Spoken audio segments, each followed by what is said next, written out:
approved is called the Meghalaya Guidelines for Community Services 2025.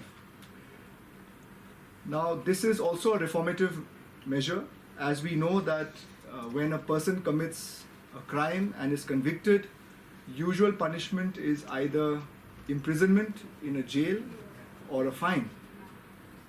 This is bringing a new type of punishment which is called a community service, which means that for petty offences, minor offences, the honourable courts can sentence a person who is convicted of petty offences to community service, which includes, for example, cleaning and maintenance of wards in government hospitals, trolley movement assistance in government hospitals, arranging of books or listing of books in, say, government libraries, cleaning of classrooms or labs, etc. in government educational institutions, or cleaning with municipal corporation and cleaning staff, including planting of trees, removal of weeds, etc.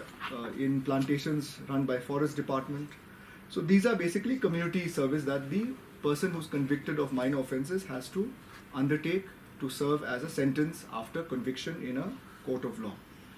So to summarize, these are three new criminal laws, three new criminal rules which have to be brought in line with the rest of the country as per the mandate from the MHA to take forward the implementation of the three new criminal laws in the state of Meghalaya.